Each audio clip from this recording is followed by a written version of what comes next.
as a group that obviously there's some names that we got to replace from last year's team, but it's a group that I think has consistently, performed. The communication starts with them. They're doing a good job there as well. Go to Michael, second row. In terms of the offensive line, what do you see from the cohesion of that group with new faces, new coaching? Where is that coming together now at this point in camp? Yeah. The cohesion, I guess, one is communication and then being on the same page, and then just I think they're taking it upon themselves with what they do in the meeting room, just the extra work that they're putting in. They understand, that there's a lot of eyes on them and a lot of focus is on them as far as, what our team can be. And so they're owning it, accepting it, and, continuing to improve every single day. Definitely not there yet, and it's going to be something where every day you're just trying to, take those steps.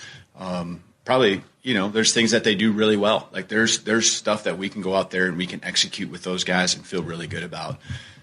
Today, I think there's, a little bit of focus of trying to do that so you can get a rhythm going, but also, when you have live moments like we have today, and there's not many live days. I mean, there's half a dozen or so practices where we go full pads.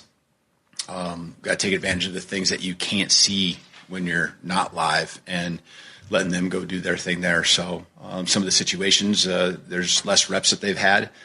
You can see the execution or lack of execution isn't quite there yet. But that's why we practice. And, this is practice 8. It's going to go fast, but so there's urgency level, but these guys are putting the pedal down every single day, working on becoming one. And again, there's been a lot of consistency with who's in the rotation, especially with the ones, and that's been important for our progress. Emily Grace, back left. Coach, what were your points of emphasis for both the offense and the defense heading into today's scrimmage? Discipline and detail. Just discipline and some of the things. We had more penalties today. They were the penalties when you have a full officiating crew that are really good to have called, like guys going downfield just a little bit too soon, so it's illegal men downfield. And what you really saw on both sides of the ball is those penalties hurting that, the momentum. Defense might have the offense in a unfavorable down and distance and have some type of penalty that you don't get called every day in practice when you don't have a full SEC crew. Maybe they're not seeing everything. And so that was actually good. I consider that a positive. I'd rather learn those things now and go through those moments in a scrimmage like this. It's frustrating for each side of the ball to have those called. But, we did a good job learning from that a year ago and becoming really the least penalized team in the conference. And so that's certainly been a focus. I have not taken that for granted again, that that you got to work at it. You got to be intentional and conscious of making sure that doesn't happen. Last 2 questions. We'll start with Hunter on the left. Yeah, was there a position group that maybe stood out most to you? I don't know. There was times. We got a couple tip balls, so the DBs did a nice job making a play because they were picking it up right off the ground. And those plays aren't always made. It wasn't just gimmies. I thought there were some good plays where we talking balls finishing yards up after catch. WZZN, Union Grove, Huntsville, Alabama, 97.7. The hard time just hit, ESPN, so it's The about Zone. to go back to normal. It is Friday, August the 14th, 2026. Steve Moulton here with your update. The first scrimmage is in the books for the Alabama Crimson Tide. Head coach Kalen DeBoer on the quarterback room. As the scrimmage went on, they both got better. Both had their moments early where they could have executed better. They could use some help from some guys once in a while. They're not going to be perfect all the time, but both of them really, as the scrimmage went along, got in their rhythm. And so the challenge to them now will just be starting faster every single time we have these game-like scrimmages and practices. The Auburn Tigers are set to scrimmage today. The regular season for both the Tide and Tigers kick off 3 weeks from tomorrow. In minor league baseball, the Rocket City Trash Pandas fell to Knoxville 6-1 last night. There is now a tie atop the North Division as that series continues tonight, and a game that will be able to exclusively here on Talk Radio WZZN and 97.7 ESPN. You need to be more like a dog. Like what you guys are doing. You've got your fingertip on the pulse of your listeners. You guys know what they're talking about. Be a dog. God bless the show. You are the Messiah. We need more dogs. This is the best show on radio. The big dog, Thom Abraham, is here with you. I see you, dog. So settle in and get your bark on. That's my dog. Yeah, you told me about that. You're talking to me, right? Here he is, the big dog, Thom Abraham. How you doing? How you doing? How you doing? How you doing? How you doing? How you doing? How you doing? Look, I don't speak Spanish. I don't know how to say this, so I'm going to choose my words very carefully. I think you're a psycho. Do you know who I am? I mean, that guy sounds like El McPherson farting into Miles Davis' trumpet. I guess I'm on here. Am I on? Can somebody respond? Get off my lawn. I have to drag my Yankee ass out of here.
I'm the producer of this show. If I didn't step up, you're nowhere. I'd put this thing together on a spit and polish. I don't know how to say this, so I'm going to choose my words very carefully. I think you're a psycho. I have a sentimental weakness for my children, and I spoil them, as you can see. They talk when they should listen. Give me back my son! What is your name? Detective. It doesn't matter what your name is! I think this is one of the traits of a really good producer. Keep the talent happy. It really doesn't matter what you think. All right? It really doesn't matter what you say. I'm all jacked up on Mountain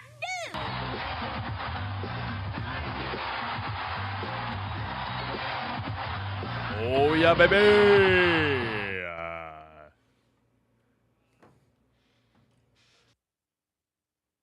Yeah.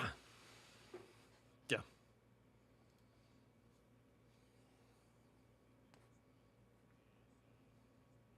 Yeah, I would say the nostalgia factor alone brings it up a notch. But I mean, again, I don't know if it holds a candle to Baumhauer's Victory Grill, Corleo's. I don't know about those. Yep.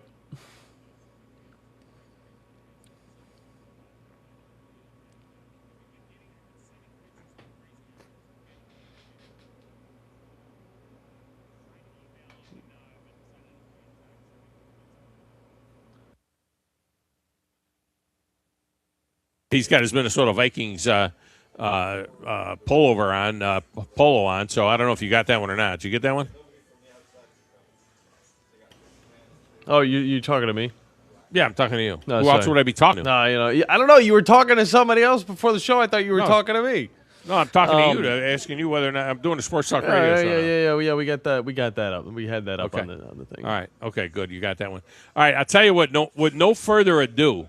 Okay. Oh, we jumping right into this thing, or I thought you don't want to talk like preseason football or anything like that. Well, I'm going to get to all of that. But I want to get the picks out there so the guys know what they're picking. Okay. And so what I want to do is, with no further ado, I need to get Paulie in a cape. Paulie, come on over here. Grab that headset and sit over here, because I think if you sit over here, the people can see you on there. And grab that thing. Put that on your head. You'll be able to. Yeah, I don't think you're ready for any kind of a close up, but that's why I want to put you back there. I don't want you to be too close. So I'm going to turn this camera just a little bit so we can get Paulie in the cape. So there's Paulie in the cape, guys. Those of you who've been asking about Paulie, there's Paulie. Yeah, it's a good job by you. So so this is pretty cool, man. I mean, we're getting a live Paulie in the cape out here. How long have you been listening to the show? Since I moved here, 2000, 2001. 2000, yeah, so that's at the beginning. 2001 was when we went on the air. Yeah, 2001 is when my buddy's like, hey, you listen to this guy, he's pretty funny. I'm like, okay. And then the original guys, Gene the Master. Yeah. And then Sally. Oh, Sally, I forgot about Sally, yeah. And it was one other fella that was, and then, of course, the usual international. Yeah, well, of course, Mike from Minnie, and then you had Vinny from the Bronx. I don't know. I don't have contact with all the Brooklyn Ray. And I know Dolphin Ray is coming back. When I first saw you so far away, I saw all the Dolphin gear. I assumed you were Dolphin Ray, but now you got old school Dolphin gear on. You're not going with that new logo. You're waiting. They're going to change back. No. First of all, you want to be a player? Be a pro player. This is the gear back in the day. If you remember anybody from the 80s and 90s, all the gangs were fighting over the gear and stealing trailers full of this stuff. Pro player. That's the gear. You like that, John?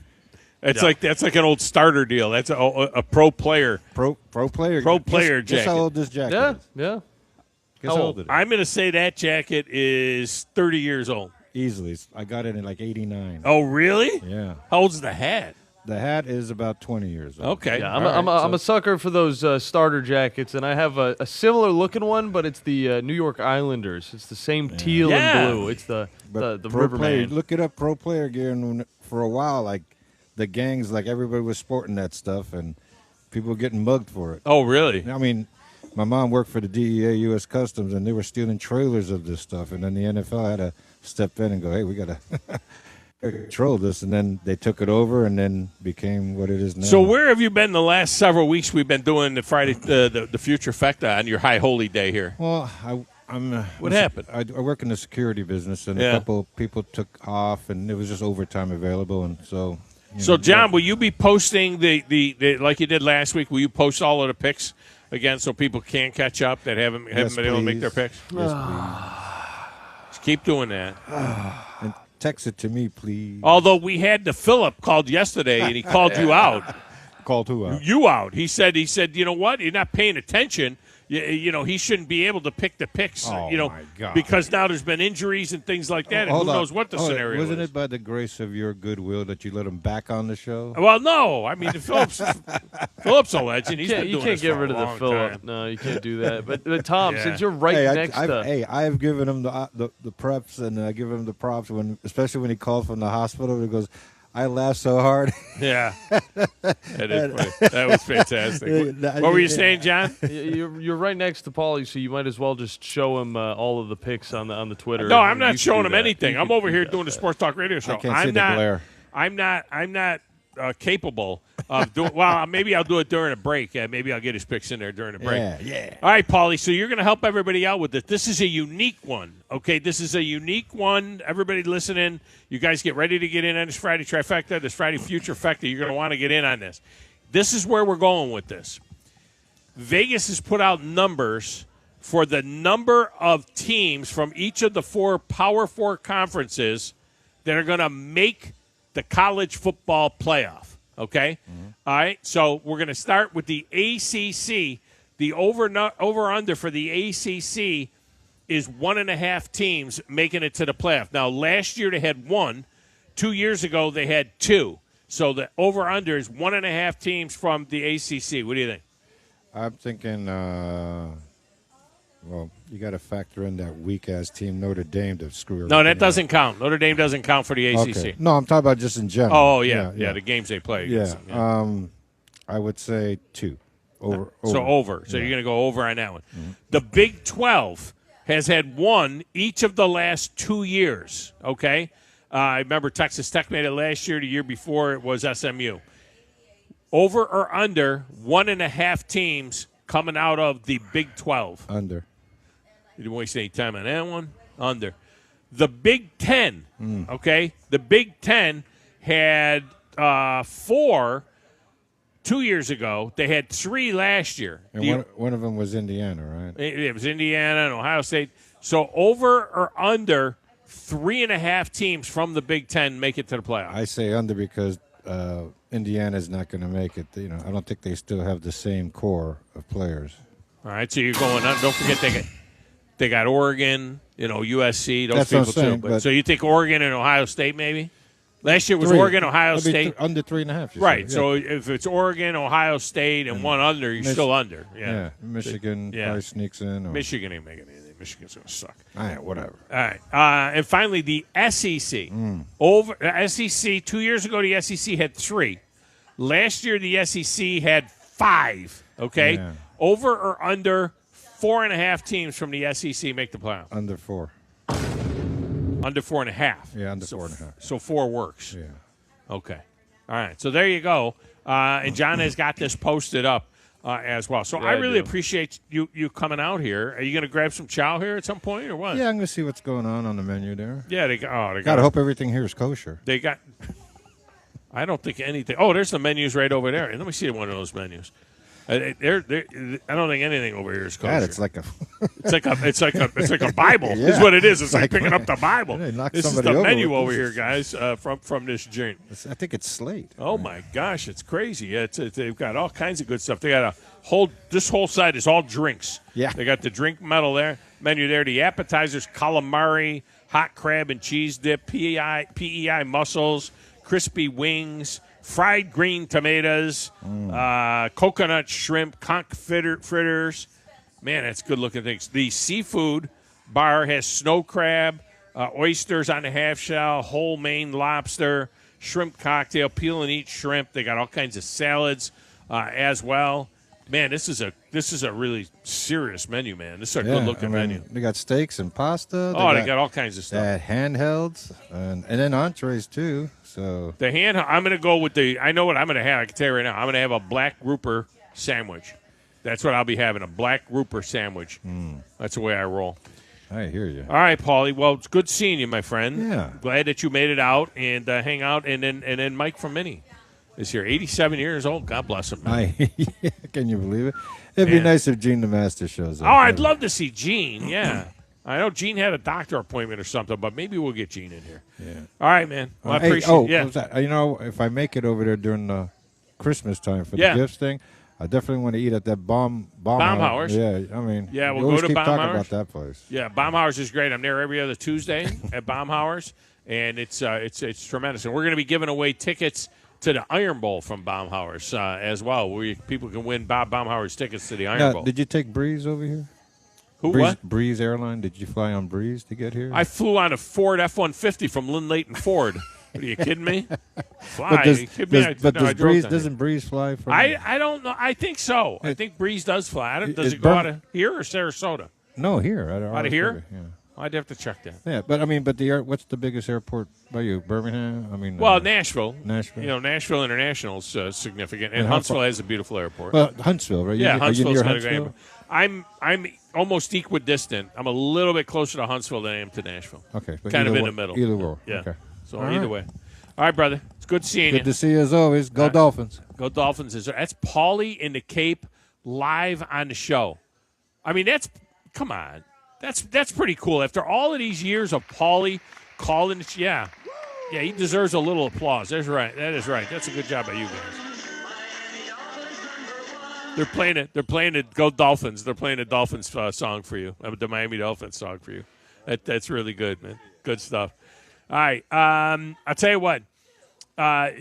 I do want to get into a little bit of what happened last night in the preseason, primarily with the Titans. We're going to do that with Teresa Walker a little bit later on in the show. But I'm just, and by the way, phone lines are open right now, too. And, again, the technology is a little bit different when I'm on the road. So I got to kind of check my call screen all the time to make sure that I'm catching up with John. So, John, you can whisper in my ear, look at your call screen whenever I need to whisper. Oh, okay, I see it now. All right, so let me get these guys in here. What about now? Is that in order of the longest wait, or was Philip first? Philip was first, and then Natty Danny. Okay, so Philip and Natty Danny are up. All right, let me get these guys in here. We got a minute here before we get to the break. Philip, welcome in. How are you? I'm all right. So are these picks from the particular callers or emailers or texters or whatever, are they posted publicly? Are their picks posted? Yes. No, the results are posted. We put a scoreboard up as the season goes on, but we don't post their picks. No, because a lot. And I'll just pull the curtain back. We'll take 6, 8, 10 calls a Friday to take picks over the air, and we get 5 times that many on the text window. We get a ton on the text window.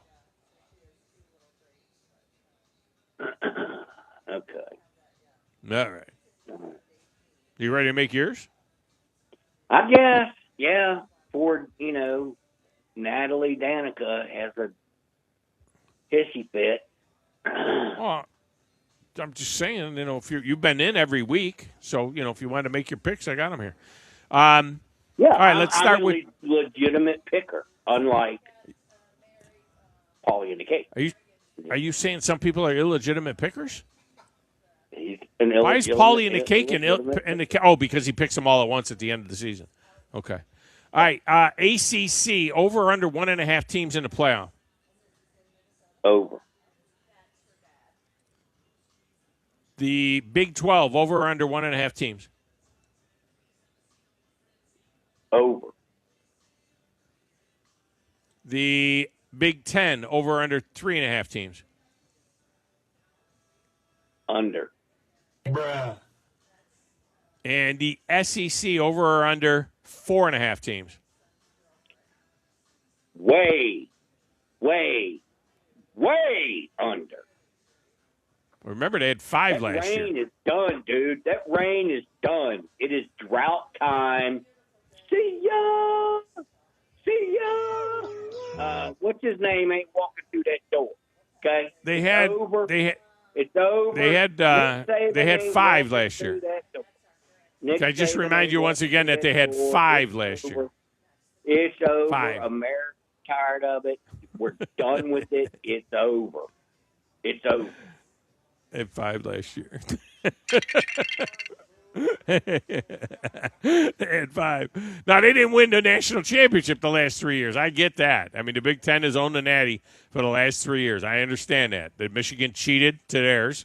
And then Ohio State won one. And then Mark Cuban won one for Indiana. All right, with his millions and millions of dollars. He won with a team that was like 30 years old, everybody on the team. So I get it. I understand it. 5 from the SEC last year. All right, we appreciate you, Philip. That's a good job by you. All right. Keep up. All right. Natty Danny is next. Natty Danny, welcome to the show. How are you? Well, Philip likes to stir it up. I understand that. You know what? I'm good with it. That's his MO. Everybody's got an MO, Tom, That's his MO. Yeah, it's fine. It's fine. There's no problem with that. But I do agree with his last take. I think the reign is over, Tom. NIL has changed things. Deeper pockets up north, and it's just you better get used to it, okay? But does that mean they don't send? Does that mean they don't send a bunch of teams to the playoff? Because of the fact that they have a bunch of good teams, they haven't had a great team the last 3 years, but they have a bunch of good teams. Let's quickly talk playoffs of a different sport, and then we'll do the pick. Tigers are knocking on the door. I think we're playing the White Sox. Are. Yeah, if we win that series, a very good possibility, Tom, will win the division. It could happen. I mean, that's a terrible division. There's no doubt about it that the AL Central is awful, but the Tigers are still in it. They could win that division with 85 wins, and they could win that division. Just like a hockey team, as well as I do. You get a hot goalie or hot pitching and timely hitting. Any team could, come up and win. And wild cards previously have won the World Series. But, my bet is only the AL conference, okay? So if I win my conference and go to the World Series, I won my bet. Yeah. So that would be a league, but yeah. Yeah. So yeah, anyway, okay. you got to get past the. You got to get in. Players. We'll get through the Yankees. Don't worry about that. Anyway, let's do the picks.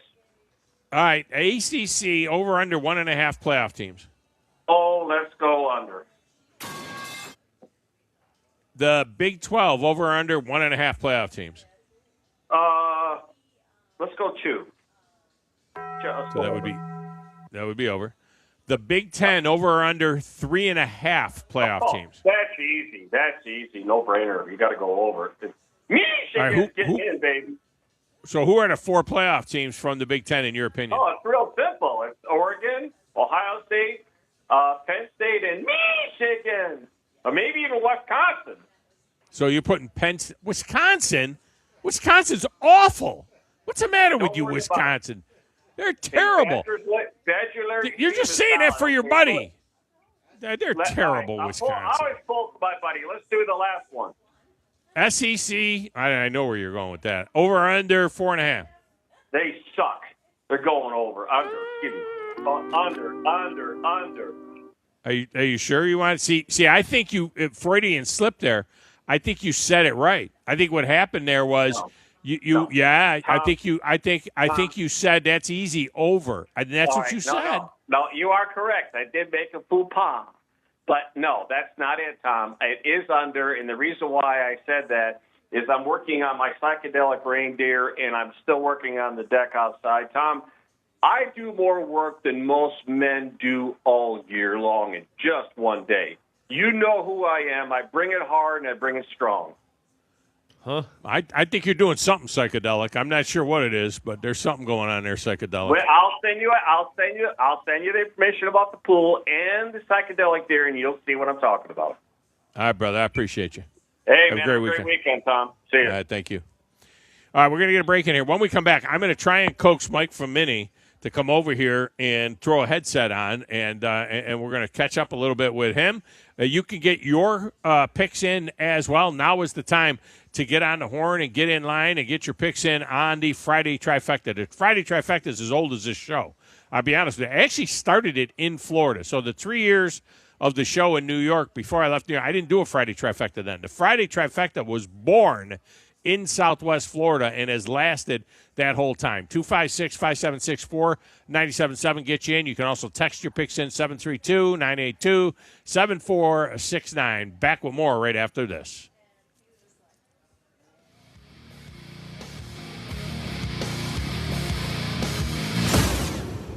Hi, my name is Dan Aldridge. I'm here to let you know about the Aldridge Law Firm and the soon-to-be-announced Legal Town Center. I've been practicing law in Alabama since 1984, and I also practice in Tennessee. And I'm from North Alabama, and I'm here to represent you and take care of your legal needs. For many of us, hiring an attorney is not high on the priority list, and maybe a little scary. But it's something that we all need at some point. So by all means, do your homework. And if you need representation for car accident, wrongful death, medical malpractice, nursing home abuse, or estate planning, or any other matter, just give us a call at 256-534-3188. And you can email me at Dan, that is Dan at danaldridgelaw.com. Dan at danaldridgelaw.com. God bless America. No representation is made that the quality of legal services to be performed is greater than the quality of legal services performed by other lawyers. When you call most roofing companies, all you'll hear is, you need a new roof. Not when you call Fleming. At Fleming Roofing and Restoration, we're focused on your needs, whether it's an easy repair or a full roof replacement. Folks around here have trusted Fleming since 1965 for all their residential and commercial roofing needs. And as the area's storm damage experts, Fleming knows all the ins and outs of the insurance claims process. Log on FlemingHSV.com to schedule your free estimate today. Fleming Roofing and Restoration. We show up. Fall Saturdays in the South mean football. And when football season rolls, patio and grill season rolls right with it. Turn your patio into your favorite place to watch the game. From premium grills like Big Green Egg, Yoder, Blaze, and Napoleon to outdoor furniture built for Saturdays. Brooks & Collier has everything you need to make your patio the best seat in the house. Brooks & Collier, 80 years, 4 generations, the Valley's best in outdoor living. 813 Meridian Street and at brooksandcollier.com. At Bad Daddy's Burger Bar, we love baseball almost as much as we love serving up the best and baddest burgers around. People have called our burgers totally insane. And at Bad Daddy's, we take that as a compliment. But it's not just burgers. Up first, starters like our fried pickles, wings, or poblano frites. Second, try one of Bad Daddy's giant chopped salads. Third, our famous chef-inspired burgers with lots of different taste options. And before you head home, finish up with one of our shakes or delicious banana pudding. Bad Daddy's Burger Bar on the Parkway in Huntsville and Clift Farm in Madison. Specializing in simple and affordable rentals, McCurry Van and Car Rental can make sure you have just the right vehicle for your next family vacation, weekend getaway, or if you just need transportation while your vehicle is being repaired. McCurry carries Ford Transit vans and Mercedes Sprinter vans, trucks and work vans, and more. And they offer discounted rental rates for long-term rentals. Now with 4 locations: Athens, Muscle Shoals, Coleman, and Huntsville. Log on McCurryRentals.com to make your reservation now. That's McCurryRentals.com. Thom Abraham here for my longtime friend Mike Owen of Owen Home Appliance. You know, Mike has over 25 years experience in the appliance industry, and since 2017, Owen Home Appliance has served customers in the Tennessee Valley with a focus on quality products, affordable prices, and excellent customer service. Owen Home Appliance prides themselves on community involvement as well, sponsoring local teams and events while making sure that you get the right appliance at the right price. Visit their highly interactive showroom in Lacey Springs, just 8 miles south of the river on 231.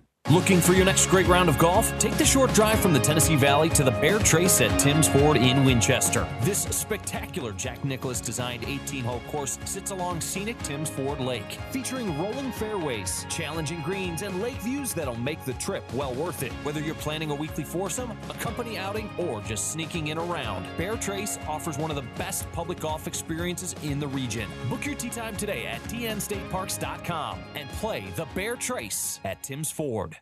Your Fox 54 weather. I'm Chief Meteorologist Jordan Dressman. Another incredibly hot day across North Alabama. Temperatures climbing into the mid and upper 90s under a mostly to partly sunny sky. Maybe a quick passing shower, but most of us are going to stay dry. Heat indices anywhere between 105 and 110. We get no relief through the overnight. Temperatures dropping only into the mid and upper 70s. We're going to do it again as we head into your Saturday. Your Fox 54 weather. Only on 97.7 ESPN The Zone. 97.7 ESPN The Zone. Thom Abraham here for my friends at All About Water, LLC. Look, those spring and summer rains are going to hit at some point, and when they do, you need Ryan at All About Water to help you deal with keeping it away from your foundation or doing damage on your property. Now, his background is in fluid dynamics, and that assures you that they can handle any job, including building and maintaining a pond or any other sort of water feature. Learn more at allaboutwaterllc.com. That's allaboutwaterllc.com.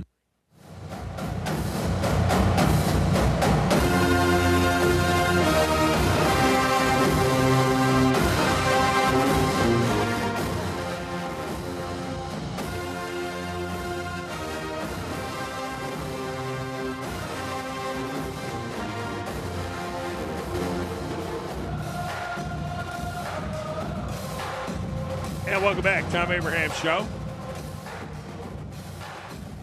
On location, Bimini Basin Seafood and Cocktails on Bimini Basin, right off the Caloosahatchee River. Mike from Mini is out here, and he and I have been just talking about stocks and things like that. He's been in the market for as long as I've known him, and I've known him about 25 years. Or more. No, I got here the day Dale Earnhardt died. So it was 2001, February of 2001. And then, of course, you remember I was doing the show at McDonald's on 9/11. It was my birthday, and I was doing the show on McDonald's 9/11. That was the first year I was here. But how you doing, man? How are you? Well, I'm upright. Upright's good. Yeah. That's a positive thing. Yeah, still watching things in the market. Got nothing else to do. I thought you were like 75. I didn't realize that you were that old, to be honest with you. I appreciate the compliment. Yeah. Do you ever get a chance to talk to any of the guys anymore? I mean, you and Gene used to do a little show together and stuff. And have you had a chance to? Do you ever talk to any of them? Well, I haven't seen Gene for probably a couple of weeks. Oh, you had seen him though within a couple of weeks ago? Maybe it's more than like a couple of months. Yeah. But time flies when you're having fun, you know. And I see Sausage Man. Oh, I forgot about him. Yes, I don't even wear contact. I see him and Chrissy. I just saw them. I did see just a couple of weeks ago. Yeah, how's he doing? He's upright too. Yeah, he's not old, Sausage Man. No, he's not old. No, Still bowling? His wife was for those of you who don't know, his wife, Sausage Man's wife, Chrissy, was a professional bowler. The women's bowling tour. She's still doing it. I guess she's winning tournaments everywhere. I don't know. I lose track of them because I don't read the newspaper because my eyes are bad. All of these people that we're talking about, just talk about the phenomena that it was from 2001 to 2004. I mean, all of these people, all you guys that met each other through the show. Yeah. With we'd have remotes with John, my youngest son, John, the baby. You remember the baby, John, right? He's my producer now. He's in the studio. That's me. He's the one talking to him. John, we used to have, stop me if I'm lying, we used to have like 60, 70 people show up at remotes. We did a fantasy draft at Pinchers, which is owned by the same guy, Tony Phelan, Texas Tony, that owns this joint. We did a fantasy draft at Pinchers on the River, and we had 12 10-team leagues. We had 120 people show up. Remember that? We took over the whole restaurant. Yeah. Am I lying? Oh, no. We did a lot of dumb things. They look dumb now, but they were pretty good at the time. I don't know how you had enough like team managers or league managers for that. I had to go to every table and anoint one person a manager. We still do the DFL, the Doghouse Fantasy League, but we get like 24 players, 25 players. We don't get 120 like we did back in the day. But it was like a whole community of people that came together around the show. It was a phenomenon. Yep. We had a good time. We did a lot of socializing outside of the show, too. Yeah, you guys all became friends, and you went on. And, of course, you did the golf tournament, the children's charity golf tournament for years. How many years did you do that thing for? I really can't remember. We probably ended it at 10 or 12 years. I'm not sure. Been a while. Been a minute since you did it. Yeah, it's been a while. Yeah. Yeah, we had the Mike from Mini Charity Fund, which is where that money went. Right. And we always had a good turnout for the golf tournament. So the reason we named it the Mike from Mini Charity Fund, John, you're going to love this story. So me and John Forcade and Mike and Mike's buddy are playing golf at, what was that place we were playing at? Do you remember? I can't remember the name of that joint. Was it Elm Creek? No, it wasn't Elm Creek. I don't know where it was. It was out there. It was outside. It was fairly new at the time. It was new, yeah, I It was know. fairly new. So we're out there playing, and Mike is a pretty good player. Forcade's a single digit. You know how I play. So we're out there playing, and we get to about the 16th hole or so, and Mike has a heart attack. He decides he's starting to fade, and he's leaning over and stuff, and we're like, we think Mike's having a heart attack. And his guy, was it Herb? What was his name, your buddy? Herbie or? Herb, yeah. Herb, right? It was Herb. Yeah. Is he still alive or is he gone? I haven't seen him for a long time. I honestly couldn't So tell you. at the time, Mike's like in his 50s or maybe early 60s. Maybe early 60s when he has this heart attack. So he has this heart attack, and so I turn to Forcade, and I'm like, what are we going to do? And Forcade's like 2 over par, okay, for the day. And he's like, I'm like, John, what do you want to do? We got to take him back he says, let Herb take him back. I'm 2 over par. We got 2 holes to play. All right? I was okay. So I turned to Herbie. I said, Herbie, run him back to the thing. We'll call 911. Take him back to the clubhouse, right? Yep. By the time Herbie gave me a ride in the golf cart. I took him in the golf cart. He's having a heart attack. John Forcade and I stay out to finish the round. We're going to play. And so we joked about it for years. We joked about it. Hit a shot, drag Mike. Hit a shot, drag Mike. That's what we used to say. Yeah, so they took me in there, and they opened me up, and they put in a stent. And then I started breathing again for a while. And a few years later, I had another one, Yeah. And they put a did you? stent inside of that stent. There ain't no room for no more stents. We were so John, we're on the 18th tee, and we see the ambulance. We see the lights. We can see the clubhouse, and we see the lights of the ambulance. And I said to John, I says, John, I wonder how he's doing, man. They got the ambulance there. And he says, oh, he'll stay alive. Let's finish. I'm like, okay. And we finished out, and he bogeyed the last hole, and he was all mad. He said it was my fault because I was talking about you and whether or not you were dead or alive while we were playing golf. So how's that, John, for dedication? He ended up 4 over. There you go. It's a pretty good game. Remember remember that whole thing a lot better than I did. Well, I'm still younger than you, so I got a little bit better, I don't remember what I had for breakfast, but I remember 25 years ago when that happened. Well, I'm shooting for 90. Well, I hope you get there. I'll get there. Yeah, you'll get there. All right, man. You like your new quarterback, Kyler Murray? Not really familiar with him, to be honest with you. I haven't kept up with the sports like I used to. I mainly look at the business news. Yeah.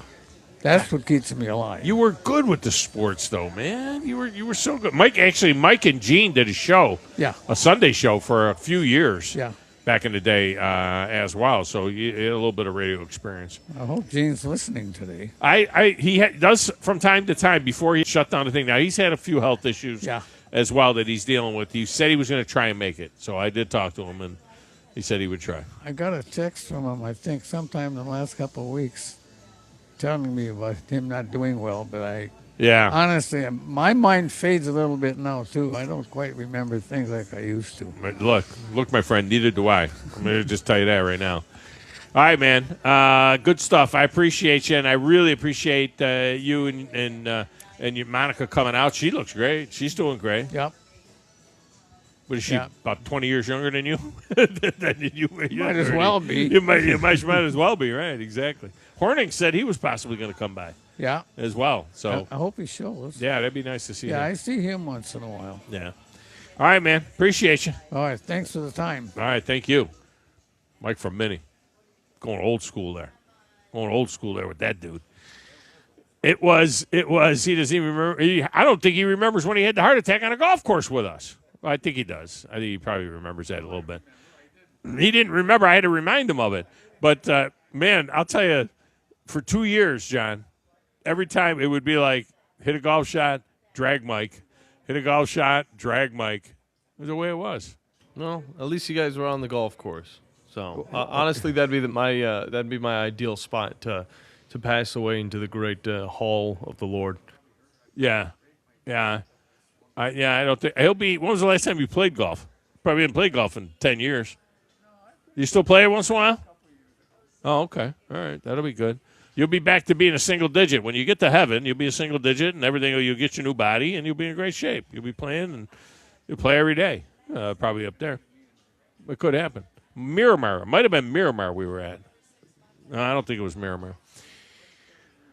All right, phone lines are open if you want to jump on board and get into the Owen Home Appliance Friday Trifecta. I appreciate you guys giving me a little bit of room to go old school here in Southwest Florida as we do this remote, and it's kind of fun to see some of the old guys coming out here and hanging out with us, which is really, really cool. So, John, how much of the Titans game did you watch last night? I watched mainly the Cam Ward portion of it, a little bit of Mitch Trubisky. That's about it. Yeah. When I turned it on, before we get to the play, we'll get into the play a little bit with Teresa Walker. She's coming up at the top of the hour. But when I turned it on, the first thing that jumped out to me was the uniforms. Oh, yeah. And how much they looked like the Oilers from afar. And when I saw number 54 on defense, the first thing that I said, that's Al Smith. I mean, it's what it looked like. Now, I don't know if you got the picture I sent you earlier of the Oiler gear. I get that up there on the WZZN. But that was the first thing I thought. I thought that, oh, my gosh. The second thing I thought about the uniform itself was the only thing that would make it better would be the red face mask, right? It is so obvious that they should go to the red face mask. Don't you agree? I mean, I will admit they looked very clean on the field. I like them a lot more actually playing than I did in just their mock-up photos. And the white face mask isn't terrible. But it's terrible. No, it's not terrible. It doesn't pop off the helmet. It's just not enough. They need the red face mask to pop off the helmet. So that was my first thing, though, is that, man, this is so much better than that hideous gear they wore the last couple of years. And it really did look good on the screen, you know. It looked good. I mean, that was aesthetically pleasing to the eye to see the 49ers playing the Oilers. The next thing, though, that came over me was, where did the Titans go? It's like the Titans are dead. Where are the Tennessee Titans? I mean, if it's as if the Titans are gone. Bring back the Titans and bring them back in their original Titans gear. The Super Bowl gear, the Eddie George gear, when they stopped being the Tennessee Oilers and became the Tennessee Titans. You might as well put the Derrick on the helmet now. They are the Tennessee Oilers all over again. Yeah. It's like they killed off the Titans, and that bothered me. I mean, I started feeling like, where did the Titans go? And now they're going into a new stadium and everything else, and they're the Oilers again. Yeah, I mean, they get rid of the navy blue. The Titan blue is what I used to call it, and now it just that was a big part of it. I mean, that changed everything. They are really the Tennessee Oilers all over again. But, hey, they looked good on the field. They had some interesting and flashy plays, and I know Teresa Walker is probably going to have some good things to say about him as well. Yeah, I didn't. More in the running game than the passing game. I thought Jones, Ward was very sketchy. Did Mac Jones not start last night? No, he ended up not playing. Yeah, that disappointed me. They ended up not a going with bit. Mac Jones. Yeah. But the run game looked really good. Tajay Spears, I've been saying this for years, all right, coming out of Tulane. John Summerall coached him for a year. I like Tajay Spears. I think this might be a breakout year for him. I think definitely keep an eye on him for fantasy football. And, yeah, he needs to stay healthy. They ran the ball for 161 yards at a 5.4 yard per carry clip. That's good. I mean, I'm pretty sure that's pretty good, a 5.4 yards a carry. But I thought Cam Ward was scatter-armed again, 5 of 12 for 57 yards, never threw the ball more than 7 yards downfield. His average pass attempt was 5.5 yards. The best plays he had were just little swing plays, dump-off plays. But when he threw it to anybody else, he was airmailing people, throwing it into the ground. I mean, it's a little concerning. I know it's the first preseason game. It's the first game with Brian Daboll as his coach, but that needs to get better. And by the way, Will Levis was no better. He was 3 of 8 for 42 yards and got sacked 3 times in the game. So Trubisky, was just 2 of 3, and Hendon Hooker got in there. I think he was 2 of 3 as well. But Cam Ward was. I didn't think he was good enough. That's for sure. Mm-hmm. All right. Let's get a break in here. We'll come back, set you up for hour number 2. If you want to stick a call in there, you can do that. It's the Thom Abraham Show. Back with more in a moment.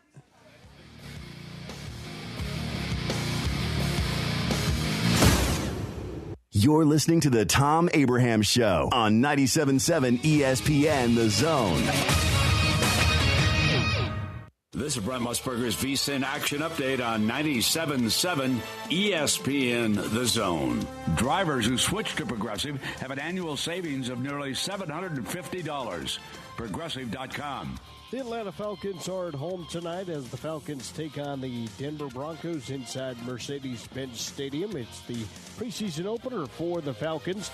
Denver a 3.5-point favorite. The total between the two is 40.5. The Atlanta Braves are back at home tonight at Truist Park when the Braves take on the Arizona Diamondbacks. Chris Sale will start for the Braves. He's 12-7 with a 2.20 ERA. Brandon Pfaadt will start for Arizona. He is 6-1 with a 3.36 ERA. Braves the favorite tonight in the series opener. With your VSiN Action Update, I'm John Thayer on 97.7 ESPN The Zone.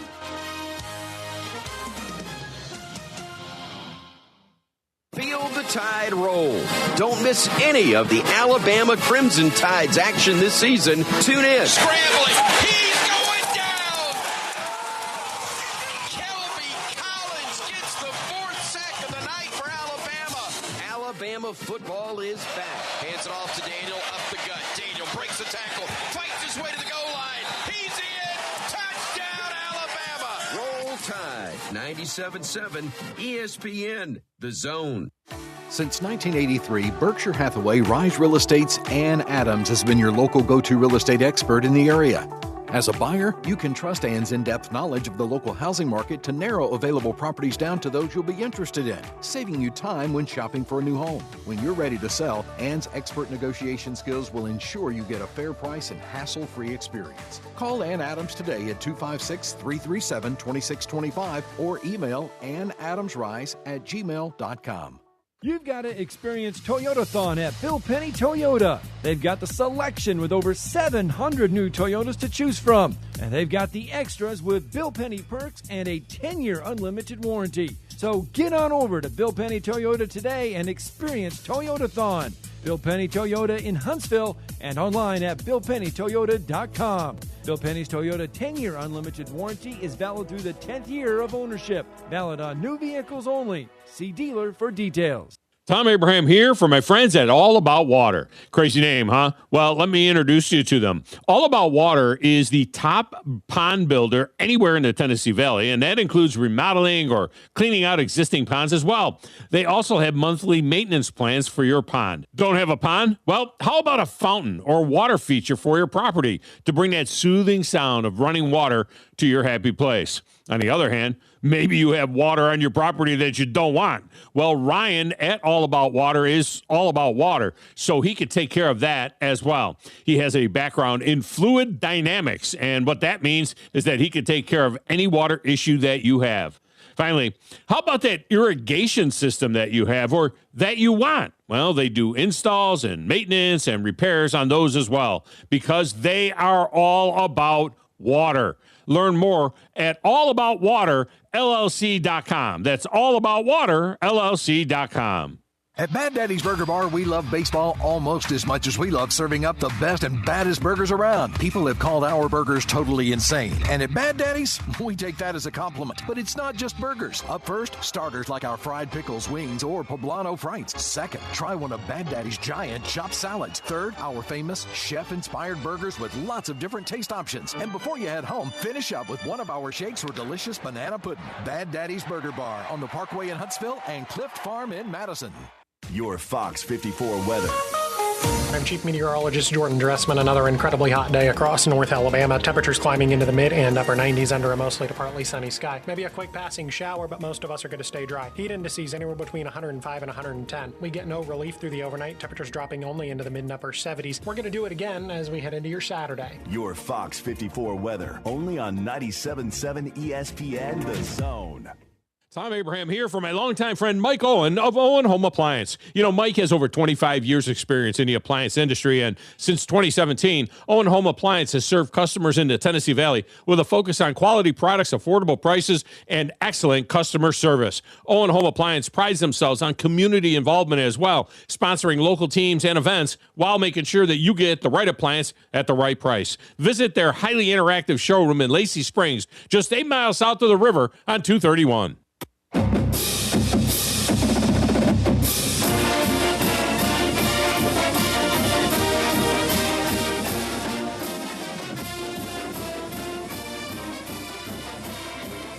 Welcome back on a Football Friday. The Owen Home Appliance Friday Trifecta is on. We come to you from Bimini Basin, seafood and cocktails. This is a Phelan family restaurant. Tony Phelan and his family doing this deal after all the years that they've had Pincher's Crab Shack and Texas Tony's as well. If you are anywhere near Southwest Florida at any point in time, you need to make it out to this place. All right, you need to check this place out. Got a number of photos out from it, but, I mean, this is a really, really neat place. And I look forward to having a little lunch after the show. All right, coming up, Teresa Walker will join us. We will talk about the Titans last night and their effort in San Francisco. We'll get her take on that. Plus, I have intel from Tuscaloosa from the scrimmage yesterday. I'll tell you what I've been able to gather from the guys that I've talked to that were on site. They will not be named because I don't want to get anybody in trouble, but we do have information. We'll share that with you as well. All in hour number 2, plus the Owen Home Appliance Friday Trifecta. You can get your picks in. It's Tom Abraham Show. Back with more after this.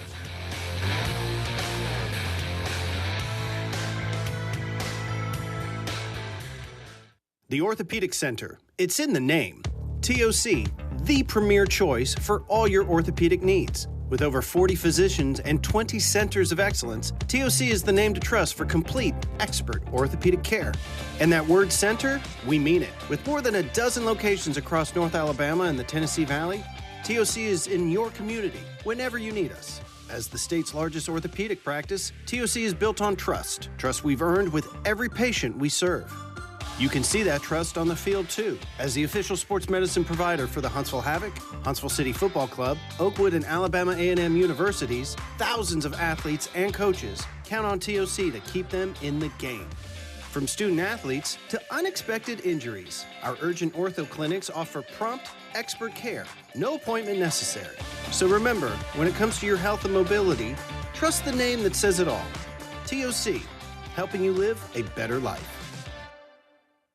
Fall Saturdays in the South mean football. And when football season rolls, patio and grill season rolls right with it. Turn your patio into your favorite place to watch the game. From premium grills like Big Green Egg, Yoder, Blaze, and Napoleon to outdoor furniture built for Saturdays. Brooks & Collier has everything you need to make your patio the best seat in the house. Brooks & Collier, 80 years, 4 generations, the Valley's best in outdoor living. 813 Meridian Street and at brooksandcollier.com. Eagle Masonry and Insulation. It's right there in the name. Eagle is your one-stop shop for block, stone, or brickwork, monument signs, and outdoor kitchens and fireplaces. Eagle also offers the finest craftsmanship and insulation, including fiberglass or spray foam insulation, and of course, insulation removal. Philip Love and his team have years of experience, bringing the region the best in masonry and insulation services. For more information and a quote, visit insulatewitheagle.com or call 256-755-1556. Eagle saves you time. Eagle saves you money. Lynn Layton Automotive Group is a proud sponsor of high school sports in the Tennessee Valley. At Lynn Layton, we shoot you straight with no hidden dock fees just for doing your paperwork.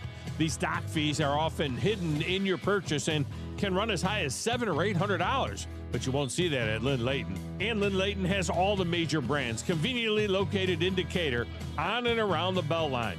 Trust us, it's worth the short ride to get a great deal with Lynn Layton Automotive Group. Welcome to Southern Wagyu Steakhouse and Meat Market in Huntsville. From hand-cut premium steaks and chef-crafted Southern favorites to phenomenal made-from-scratch desserts and restaurant-quality meats you can take home. Every meal is made with passion and served with genuine Southern hospitality. Join us for lunch or dinner. Attend a monthly 5-course supper club or stop by to stock up your grill. You'll see that we deliver excellence from prep to plate. Southern Wagyu Steakhouse and Meat Market, corner of Highway 72 East and Jordan Road. Come taste the difference.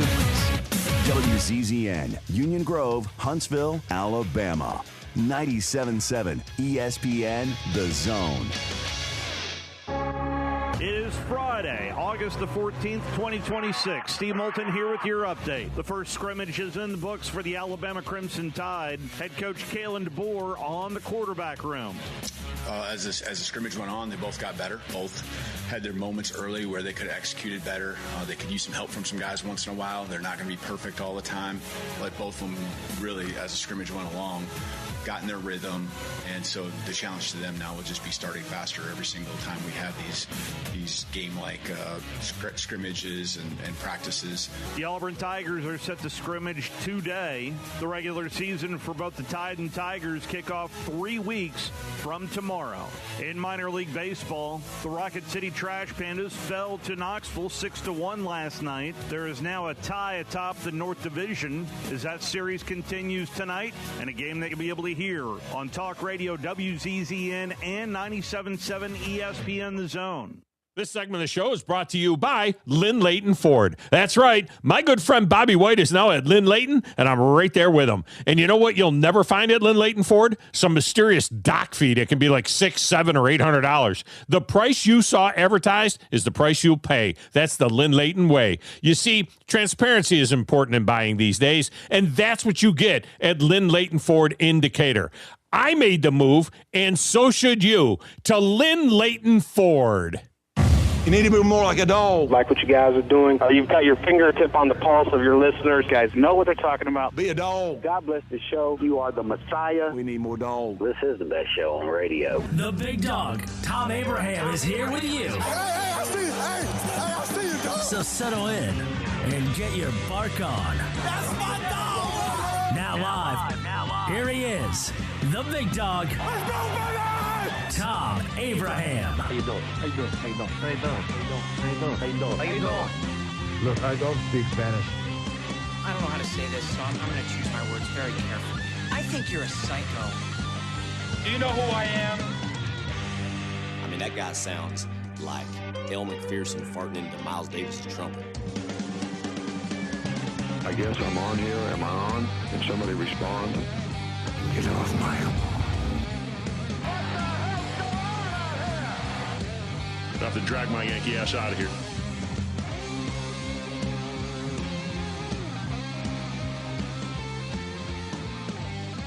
And welcome in on a Football Friday in the Doghouse, a special Football Friday today on location at the beautiful Bimini Basin Seafood and Cocktail Restaurant just off the Caloosahatchee River in Cape Coral, Florida is where we are at.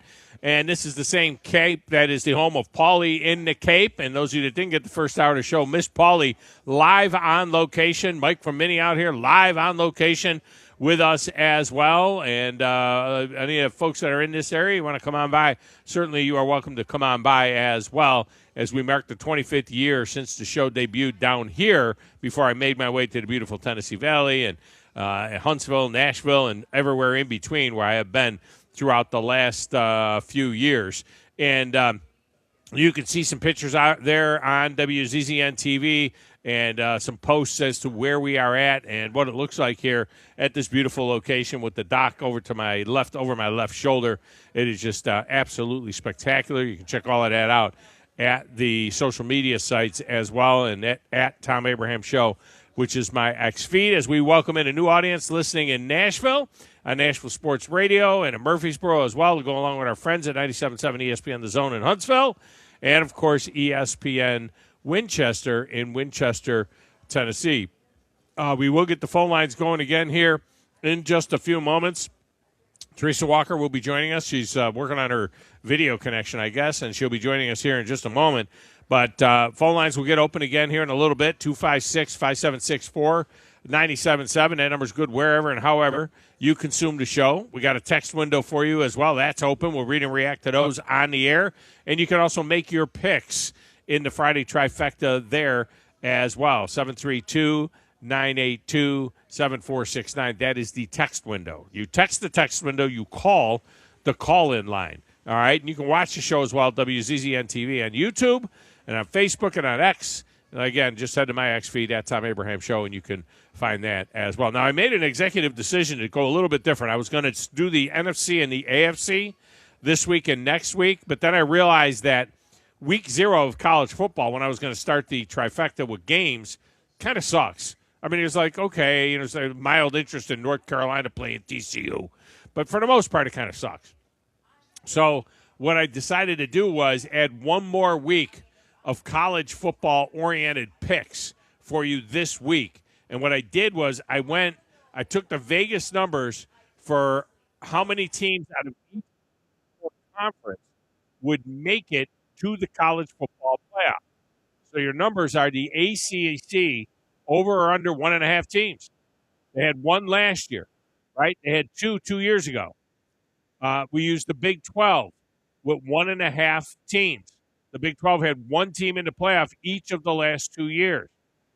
The Big 10 is at 3.5. The Big 10 had 4 teams in 2024. They had 3 teams last year. And the SEC is 4.5, where they had 3 teams in 2024. They had 5 teams last year. So you can say what you want about the top of the SEC, but the meat of the SEC, a lot of good football teams in there as well. So we'll see how that goes. So you want to get in on that, think about it, and we'll start taking your calls in a little bit on that as well. Joining us now, though, the AP Bureau Chief in Tennessee for the Associated Press, the one and only Teresa Walker, and she joins us now on WZZN TV and as well on the Neighbors Wealth Management Hotline. T-Dub, welcome back. How are you? I am good. Probably better than Titan fans. I mean, you had the wonderful thing looking at those. I'm sorry. I love those uniforms on the field last night. It's like I like that they've kind of gone back to that. But, first year coach, all the changes and everything, it's like, they got to win. But it was like, okay, there's a lot of warts there to look at. And I'm really curious now to see what they do to start, trying to clean some of that up, shall we say, Tom? I thought the uniforms looked really good on the field, better than they did in the images. You know what I mean? When they showed the images and so on and so forth. I thought in game play and with the classic San Francisco 49er uniform, I thought it was a visually appealing thing. But there were 2 things that jumped out at me. One, please, please, please put the red face mask on. I just think that the red face mask completes that look. It pops on that helmet. I wish they would go to the red face mask. The other thing was, it really is Oiler gear. I mean, when I saw number 54 on defense, the linebacker running down a guy, I was like, it's Ale Smith. That was the first thing that jumped into my head, was that's Ale Smith.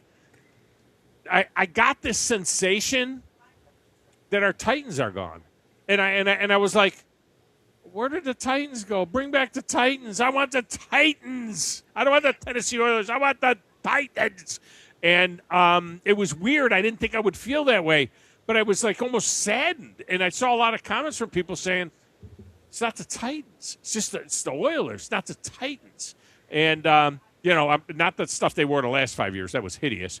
The Eddie George Super Bowl, Steve McNair gear when they first became the Tennessee Titans. I missed that. That I missed.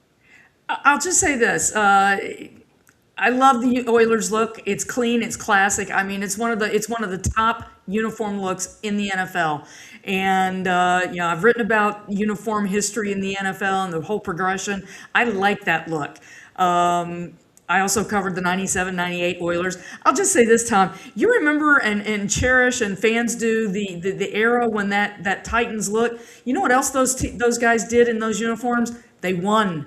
And if this team can get things figured out and go in the right direction and become winners again, I think that this is the kind of conversation that we won't be talking about it because people will carry more about what's on the field. But when you're a team that has been as bad as they've been for 4 years, this is what we talk about. Yeah, those uniforms will be those the uniforms they wore the last 4 years would be associated with horrific Titan years. Just like I know, like when I think about certain Browns uniforms that they had, and they're associated with horrific Browns years. But then you turn around and they put the old gear on, and you say, well, yeah, I do remember them looking like that when they were a good team back in the 80s and before that when I was a kid, in the 60s, in the late 60s. Having said that, I agree with you. I think the Houston Oilers uniform is one of the sweetest uniforms in the history of the NFL. I think it's a wonderful uniform. It's just not the Titans uniform. You know what I mean? I mean, that's the thing that's bothering me a little bit. It was like the Titans are gone. It's like they adopted the personality and the look of the Houston team. You know, I'll just say this: if fans had not been throwing such a hissy back when Bud Adams had moved this team here, and it's like, we want our own stuff, we want our own logo, we want our own nickname, we want our own uniforms. That's why they went and reinvented things, trying to make people happy. Yeah. And it's like you had an incredible thing in the closet put away, and you only put it away because people are like, we want new. And so I like the fact that they've kind of gone back to that because, I mean, Lord, I think we want to forget what's happened the last 4 years. Yeah. And hopefully, make it into a scapegoat, send it out of town and burn it if you need to, but just move on. But, I mean, if Bud had not given in and they changed everything, think about this. It would have never gone away. I didn't hate the Tennessee Oilers look. I didn't hate the name or the look. If they'd have moved into the new stadium in Philadelphia as the Tennessee Oilers, I'd have been totally fine with that. I mean, because I thought it was a good look. But if you're going to change and then you go back, that makes it a little bit different. On the field last night, let's talk positive first, the running game. I mean, boy, that looked really, really good. 161 yards, 5.4 yards per clip. Snapped off some pretty good runs there with Tajay Spears. I was encouraged by what I saw there, including the offensive line and some of the job that they did. And, seeing Skoronski out there and seeing all of those guys that were in there, I thought they did a really, really nice job. Well, the kind of thing that Callahan's staff a year ago, they just, it's like, how do you help a rookie quarterback? Run the ball. For all the talk about passing offenses, running the ball is a massive piece of what we do and see on the field in the NFL. And that's the thing. It's like, so being able to establish that, and yes, the biggest questions about this offense, Cam, could have been a little bit more polished last night, but, the offensive line, and they made some holes there especially on that opening drive for guys, Pollard and Spears to run through, and keep an eye on rookie right guard Fernando Carmona. They had signed Cordell Volson, a veteran. They had, Jackson Slater was a draft pick last year. Both of those guys got a lot of work in the offseason program. But now it's Fernando Carmona, pick from Arkansas, pushing his way into the mix. He gets the start last night, and he is just making it impossible for them to ignore him.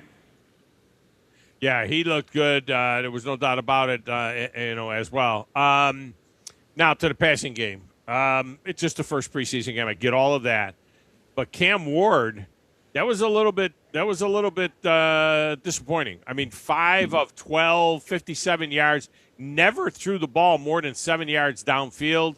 A lot of check down stuff. Their most positive plays were check down type plays. I thought that the inconsistency in terms of throwing the ball around, not great. And it wasn't like Will Levis was any better. When he was in there, only 3 passes I think thrown by Mitch Trubisky, but. I don't know how much of that was scheme, and I don't know how much of that was just Cam Ward, but that has to improve. Well, without a doubt. And, I mean, he started 5 of 8, looked good in the scripted first drive, but, how much of that is the offensive line connecting? We had Robert Saleh on a Zoom within the last hour or hour ago and asked about that, about Cam, how much is he maybe speeding up things?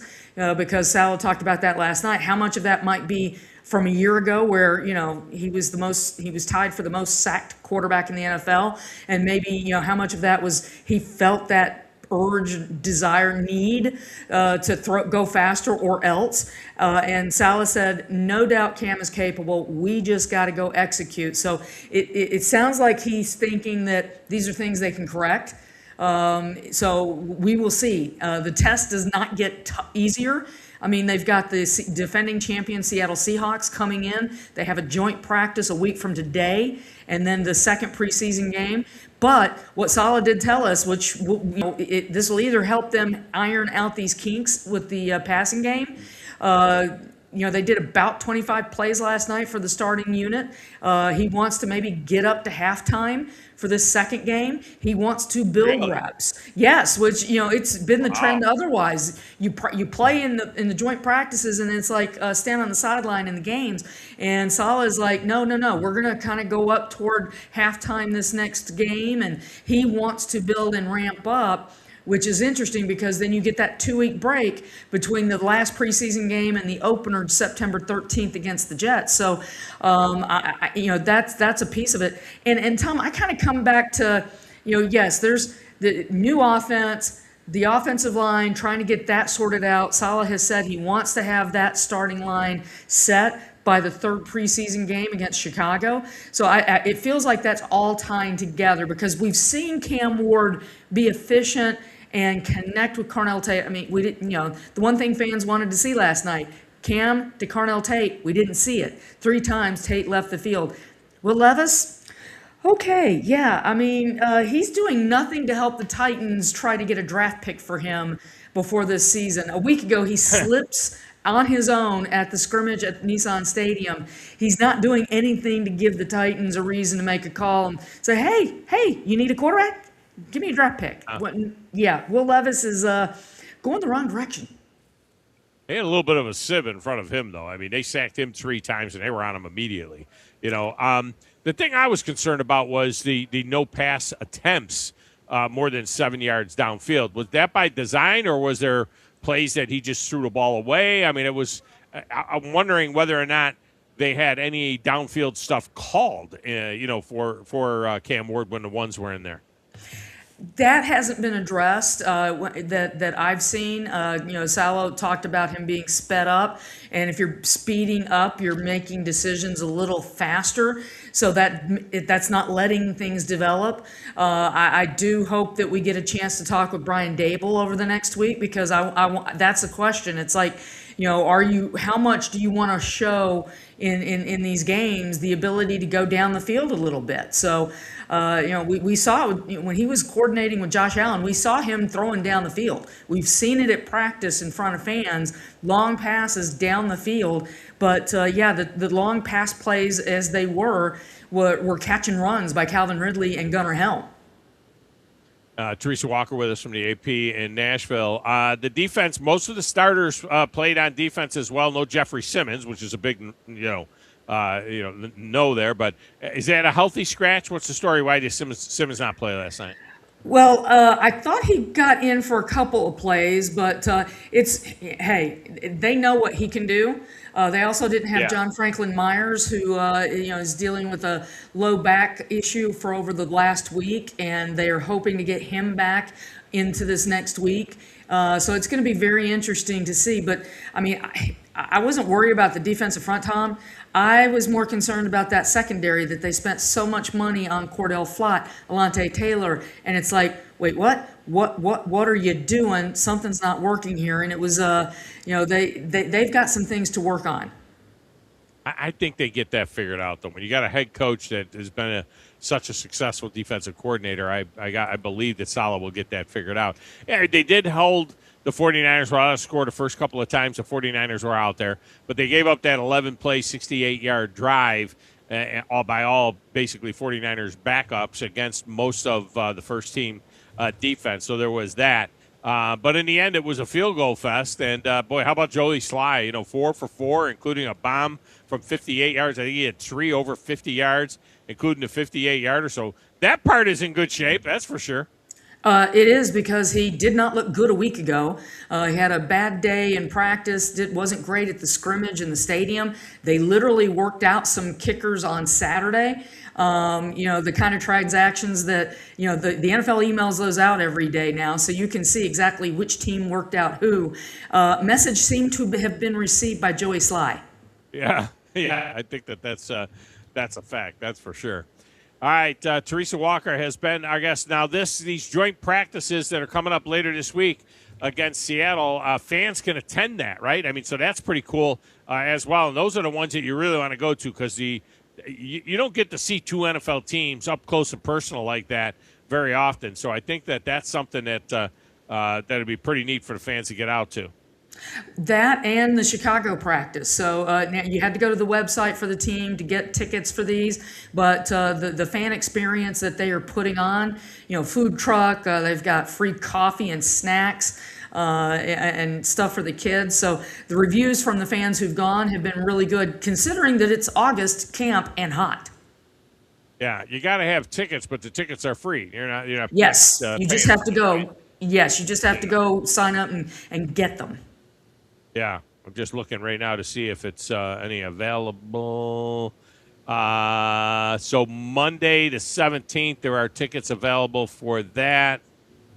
See, to this no, that was already. You can still get tickets. Yeah, you can still get tickets for later in the week for those joint practices. So you just got to get in there and get them. That's for sure. All right, Teresa, I appreciate you so much. Great work.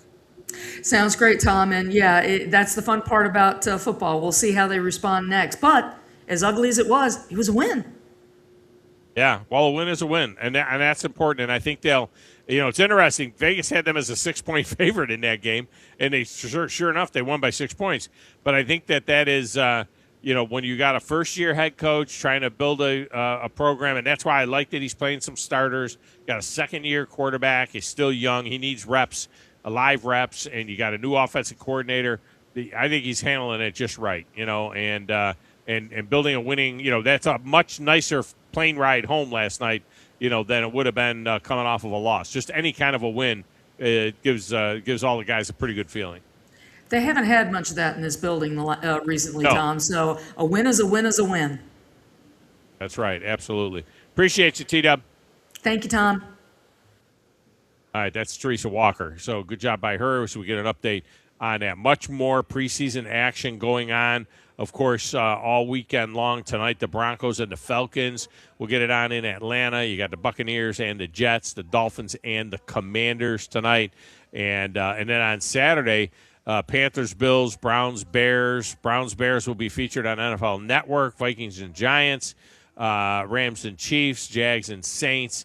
And then Eagles and Ravens all coming up on Saturday, as well as the Cowboys and the Seahawks. So I think that one is on the NFL Network as well. The other results, by the way, from last night, Bengals beat the Lions 16-14.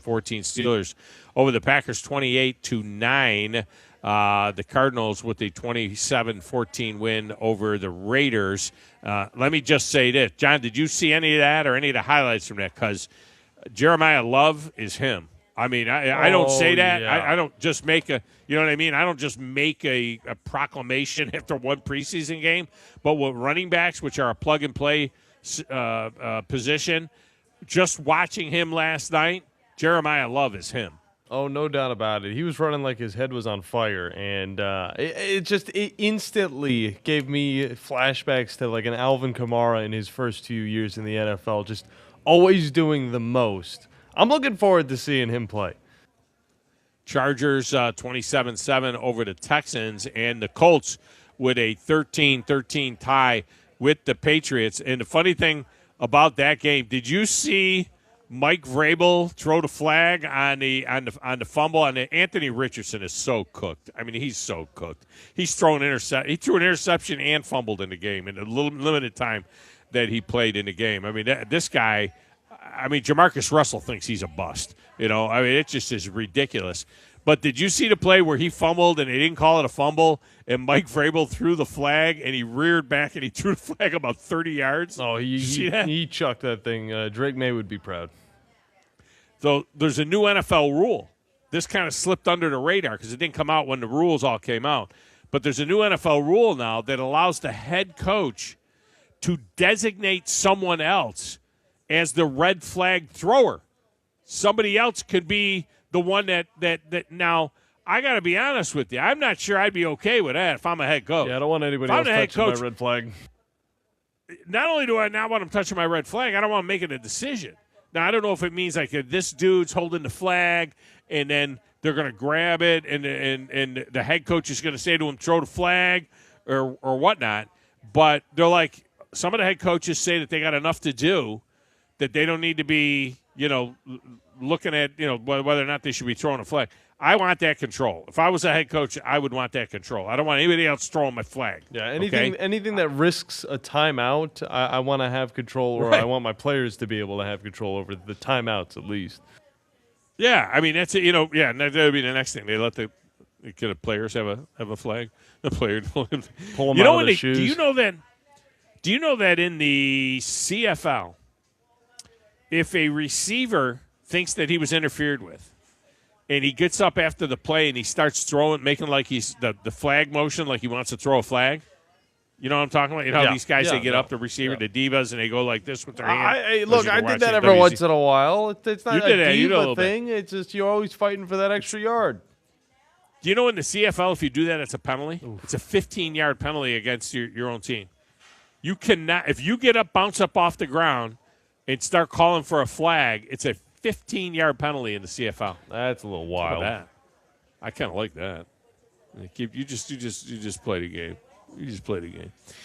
All right, when we come back, phone lines go open. You want to get your picks in. This would be a great time to do it. 256-5764-97.7. You guys saw live Paulie in the Cape sighting here. Mike from Mini is here as well. My parents have shown up here. I don't know what happened. They must have drove separately or something.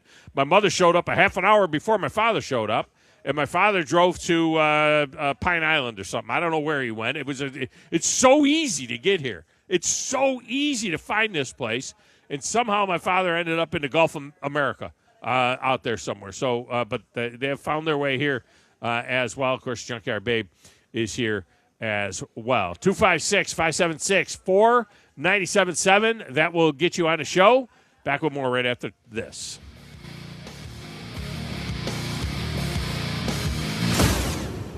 You're listening to the Thom Abraham Show on 97.7 ESPN The Zone. This is Brent Musburger's VSiN Action Update on 97.7 ESPN The Zone. Drivers who switch to Progressive have an annual savings of nearly $750. Progressive.com. The Atlanta Falcons are at home tonight as the Falcons take on the Denver Broncos inside Mercedes-Benz Stadium. It's the preseason opener for the Falcons. Denver a 3.5-point favorite. The total between the two is 40.5. The Atlanta Braves are back at home tonight at Truist Park when the Braves take on the Arizona Diamondbacks. Chris Sale will start for the Braves. He's 12-7 with a 2.20 ERA. Brandon Pfaadt will start for Arizona. He is 6-1 with a 3.36 ERA. Braves the favorite tonight in the series opener. With your VSiN Action Update, I'm John Thayer on 97.7 ESPN The Zone.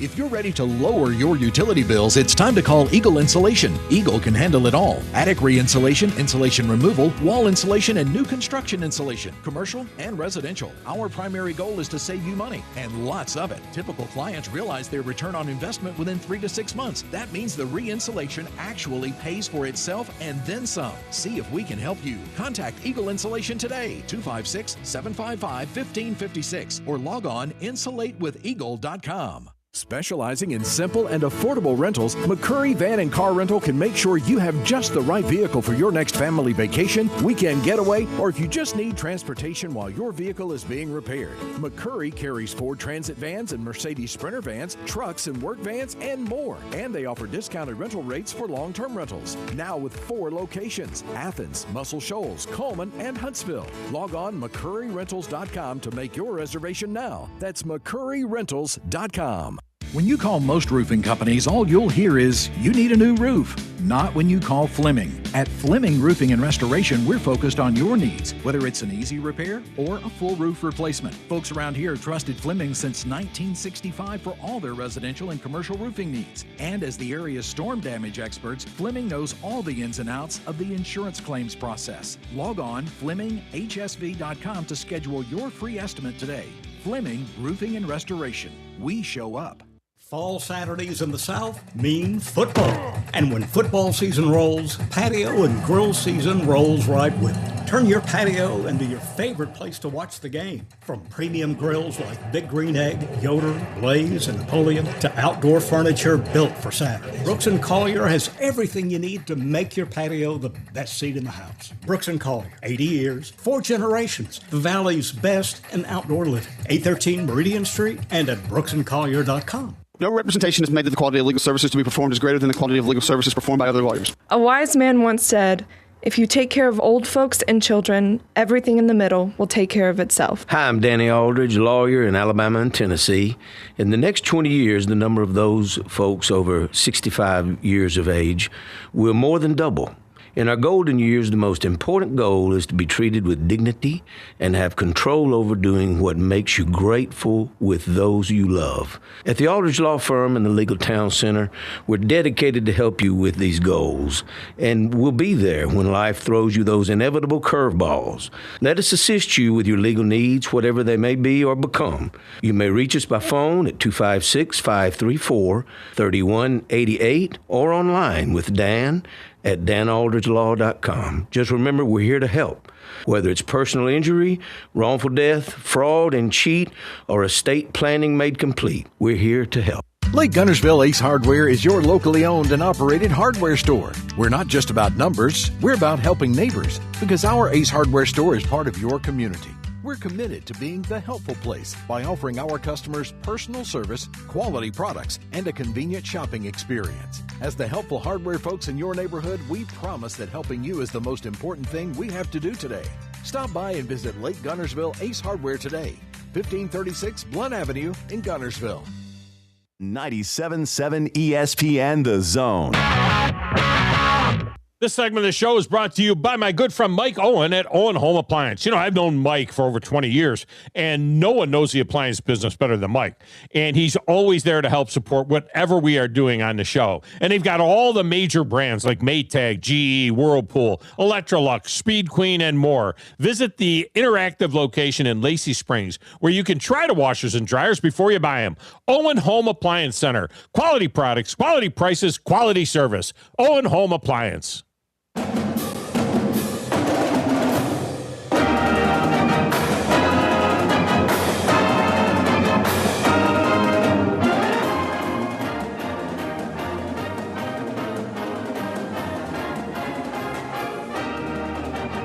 Welcome back, Thom Abraham Show.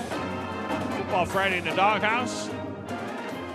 Bimini Basin in Fort Myers is where we are, and Cape Coral, I should say, is where we are at. Bimini Basin Seafood, lovely, lovely place. It's a place to go. Put it on your list if you're coming this way at any particular point in time, and you go to Southwest Florida, you need to come out to this joint. And I know that some of you are listening in Southwest Florida as well, and have come out, and I really appreciate that as well. All right, we have our picks here. What we're going with is a little bit different. I've decided, I made an executive decision. I'm going to go with one more week of college football picks. But what I did was I used this release from Vegas in terms of the number of teams from each conference that is going to make the playoffs. I'm talking about Power 4 conferences. So the ACC at 1.5, the Big 12 at 1.5, the Big 10 at 3.5, and the SEC at 4.5. Those are your picks. All right, let's get to the lines. We start with Grumpy. He's up first. Grumpy, welcome to the show. How are you? Hey, pretty good. Because it's not the Grumpy Show, I'm going to stick with my thing. If I have a take, I'm not going to do my picks on the air. It's either one or the other on a Friday. Hey, with that Max Muncy, those coincidences put me up against the music the other day. There was one more I wanted to share with you here. If you go to a baseball game and you got a ticket in your hand, you want to hold on to that ticket if certain things happen. You might want to see a perfect game. You might want to see a no-hitter. I would want to see hitting for the cycle or maybe a grand slam. You know what I mean? Things that don't happen very often in baseball. So the other day, did you see what happened with the Red Sox and the Blue Jays on the 10th, 3 games ago? It was an absolute 16-minute delay. We went through the whole thing and kind of laid it out as to what was going on there. It was the goofiest looking thing you ever did want to see, and I had never heard of that rule that the pitcher has to tell the umpire and the other team if he's pitching from the stretch or from the windup. Oh no, I'm not talking about that. No, I'm talking about. You're talking about a different thing? Yeah, here we go. Okay, they're playing at the Blue Jays. The Blue Jays scoreboard messes up. They put 2 outs up on the board. So the Red that's Sox the play. runners. Yeah. I'm sorry. I was talking about the Chris Sale thing. You're right. Yeah, go ahead. Yeah, you're right. We did talk about that too. I was thinking about the Chris Sale thing, but go ahead. No, I was just saying that with runners on first and third, the ball gets hit to the center fielder. He catches the ball. They think it's the third out, so the guy on first and third, they're sprinting. They don't go back and tag up. There was really only 2 outs. So the center fielder in the 8 hole throws it to the second baseman in the 4 number, and then he throws it over to first, which is 3, and that was the third out. And then, believe it or not, the infielders left the field of play, so you couldn't appeal the guy on third after everybody made it back left to the dugout. The umpire comes out and says, wait a minute, the guy on third scored. So when they try to appeal it, they're like, well, the ball wasn't live anymore, so that run counts. But my point is this, is if they knew what they were doing, if the manager had caught that, it would have been an 8-4-3-5. You'd have to go to first and then go to third. It would have been an 8-4-3-5 triple play, and it would have been the first one in Major League Baseball history. But it didn't happen. But it wouldn't have been a triple play because there was already 1 out, right? See, so it wouldn't have been a triple play. play. That's the kicker. That it would have been a triple play because the 4th out rule allows you to have a 4th out if that 4th out saves a run from scoring. So if you would have gone to first, that would have technically ended the inning, but before you leave the field of play, the ball is still live if the guy from third didn't tag up. And if you're smart enough to throw it over there and tag third, they will give you a 4th out, but in the scorebook, they will remove the 3rd out on first and substitute the 4th out on third for scoring purposes. And that would have been the first time that ever happened in the Major League, and they didn't do it. What's mind-numbing to me is how did they not know? How does neither team know, regardless of what the scoreboard says, and that should never happen at Major League Stadium, but regardless of the scoreboard, with all of the, with the first base coach and the third base coach telling the runner, 1 out, 1 out, 1 out, 1 out, and with the outfielders, they always say it's 1 out and so on. How does both sides? I mean, the runners are running like it's on contact. We're going. I know how. It's like I know how. I know how. I think Nobody's paying attention.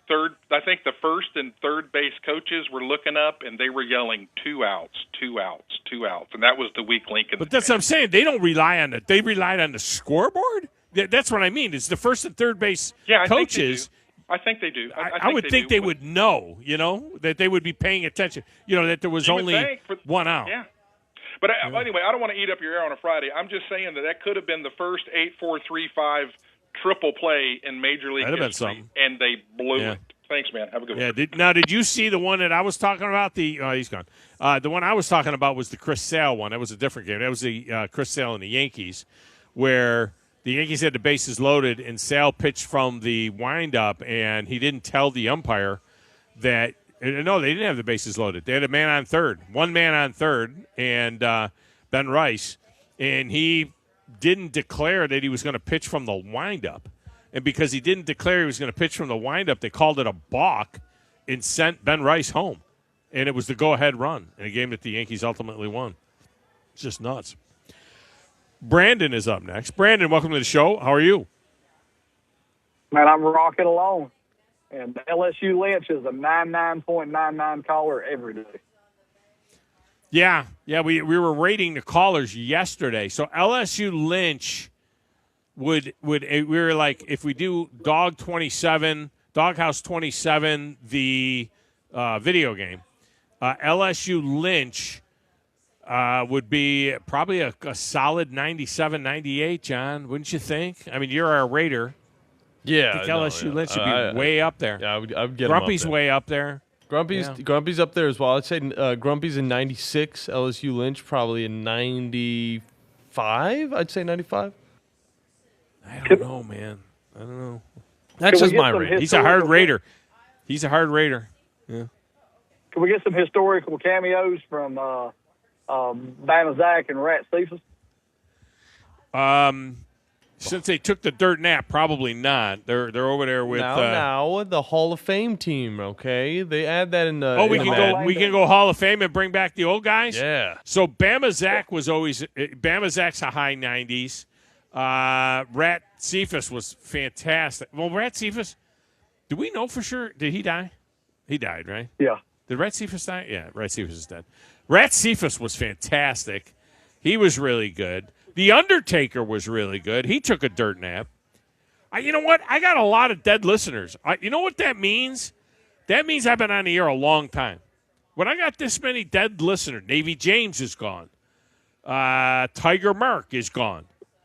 Giants Joe is gone. Ramron, long gone. I got a lot of dead guys. When I get to heaven, I'm going to have like a whole group of listeners to start the new show. The big dog in heaven. Be some good stuff. All right, let's knock these picks out real quick. All right, we start with the ACC over or under 1.5 playoff teams this year. Under. The Big 12 over or under 1.5 playoff teams. Under. The Big 10 over or under 3.5 playoff teams. I think over. So who are the four? Indiana, Ohio State.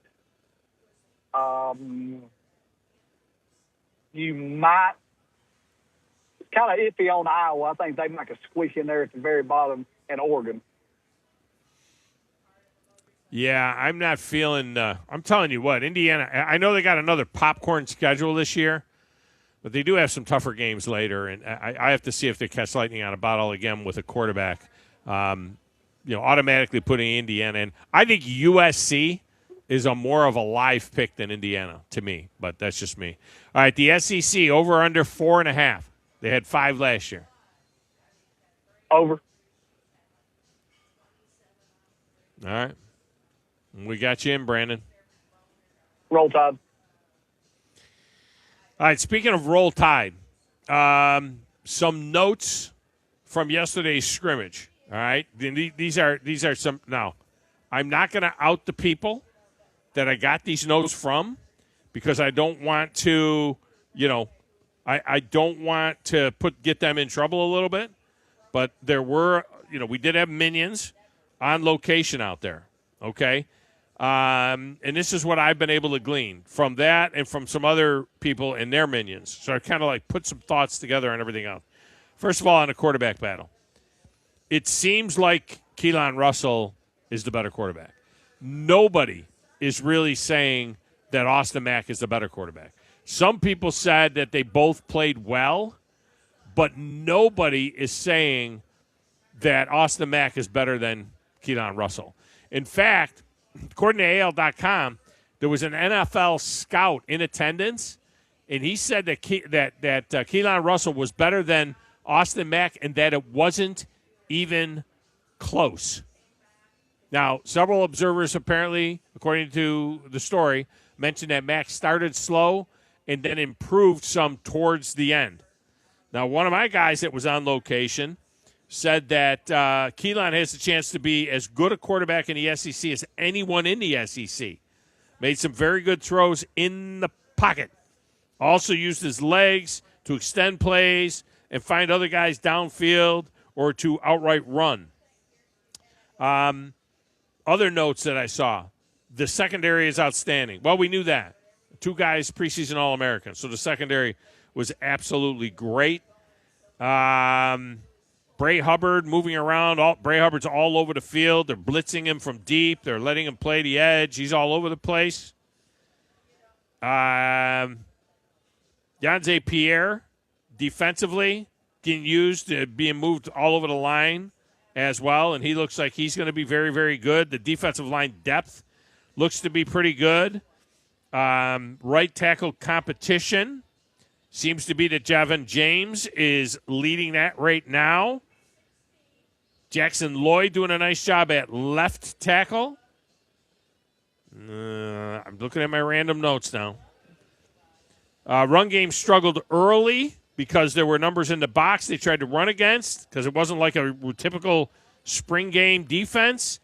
But Kane Womack was given some exotic looks and had the two corners, playing man, which allowed them to load up the box and so on.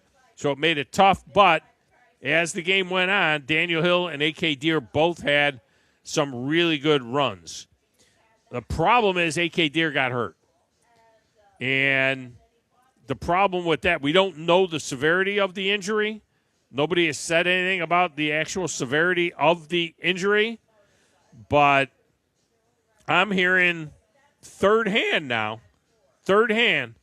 I'm hearing that it may be worse than initially thought. It could be a long-term scenario, which would be a blow with A.K. Deere. That's assuming, of course, they actually call some running plays to running backs.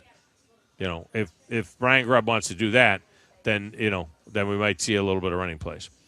All right, let me get Papa T in here before the break. Papa T, welcome in. How are you? What's happening, buddies? You are, man. We haven't heard from you in a minute. And I've been all summer traveling with my little 12-year-old granddaughter playing traveling softball. We've been everywhere. I still say we got to get Papa T to drop some liners for us, John. Don't you think with that pipe? No, we need some. Hey, it's Papa T. Listen to Tommy Radio.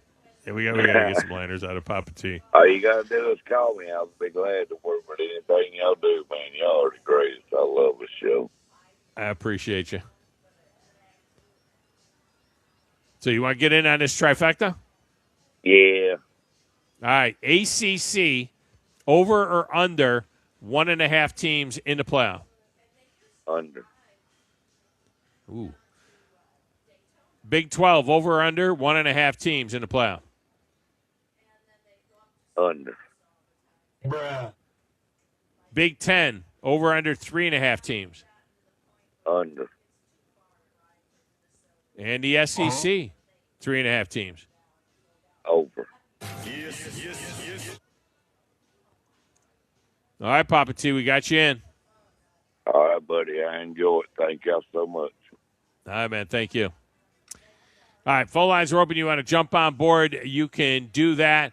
By the way, WNBA note. We don't do a lot of WNBA on this show, but this is a WNBA note from Candace Buckner from The Athletic. Wait. Before you do all of that. Yeah. For the Breaking WNBA, news. yeah. Breaking news. This is other WNBA. This is WNBA breaking news? No, this is for you. For me. Note, okay. Yeah. What are we eating? Sandwich? What do you got your mouth full? No, sorry. I got flavor blasted goldfish. Flavor blasted goldfish. All right. WNBA note. A rare occurrence on the Tom Abraham Show from Candace Buckner of The Athletic. She said, quote, "Sports truly are supposed to be a diversion, something we consider fun, a reprieve from real life. But it feels like psychological warfare just to engage with the WNBA. It's getting to the point where you have to brace for impact every time WNBA pops up in the algorithm." Close quote. Are you bracing for impact whenever you see the WNBA pop up? It's just, I know it's going to be something off the court. The WNBA has turned into WWE, and I think they're relishing it. I think the WNBA is embracing the all publicity is good publicity mentality. And if we talk about racism in the WNBA, and if we talk about transgender athletes in the WNBA, and we talk about men applying for the WNBA draft because the WNBA embraces transgender, and now they're going to have dudes playing in the WNBA, if they talk about all of that stuff, they take our attention away from Brickville, which is what a WNBA basketball game looks like. Hey, totally honest with you. Just totally honest with you. All right, we're going to break. We'll come back. Final segment is next. You want to jump on board, you can get in. It's the Thom Abraham Show. Back with more right after this.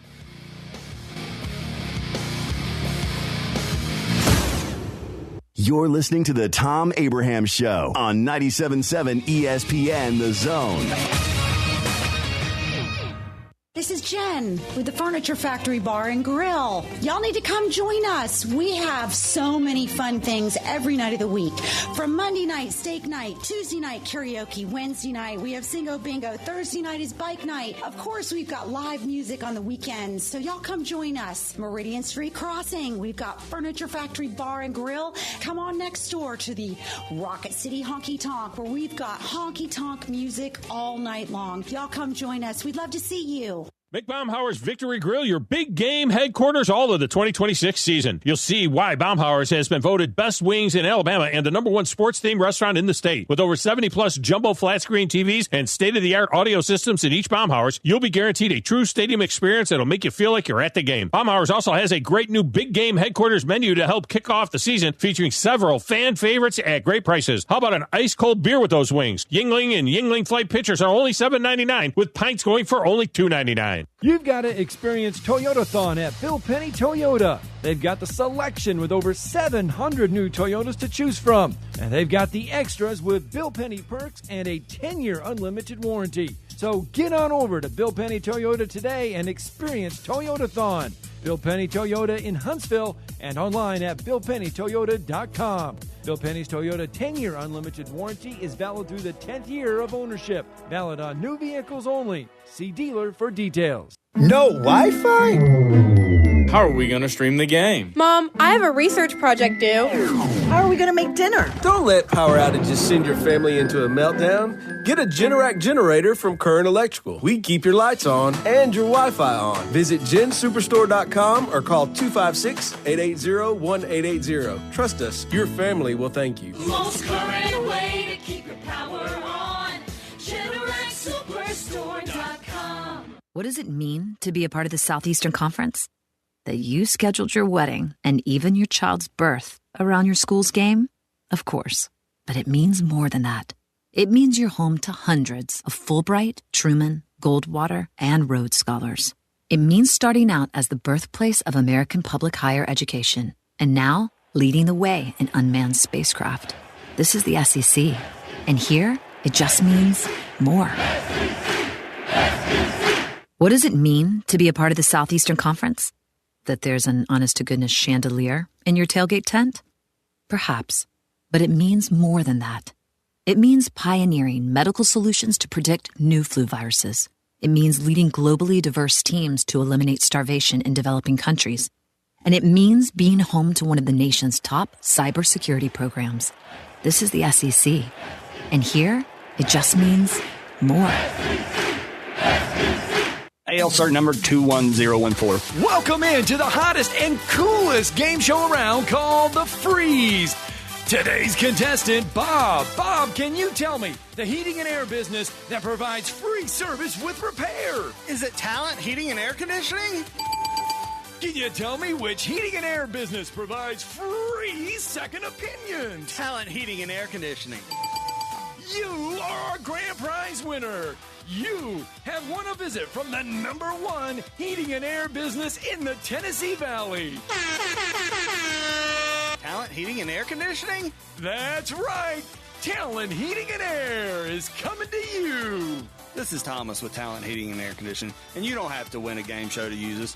We have free second opinions year-round, and we're doing free service calls with a repair. So just remember, call Talent Heating and Air Conditioning at 256-503-4490 or visit us on our website at talenthvac.com. When you call most roofing companies, all you'll hear is, you need a new roof. Not when you call Fleming. At Fleming Roofing and Restoration, we're focused on your needs, whether it's an easy repair or a full roof replacement. Folks around here have trusted Fleming since 1965 for all their residential and commercial roofing needs. And as the area's storm damage experts, Fleming knows all the ins and outs of the insurance claims process. Log on FlemingHSV.com to schedule your free estimate today.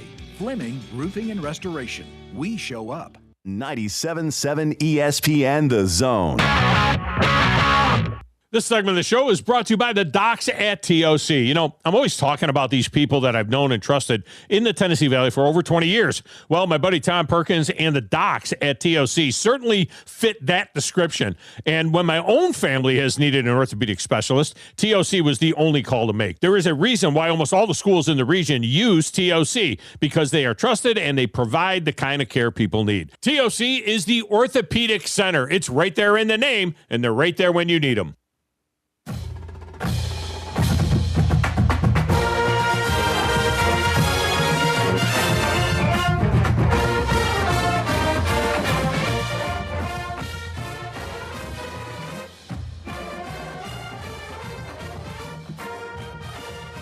Welcome back, Thom Abraham Show.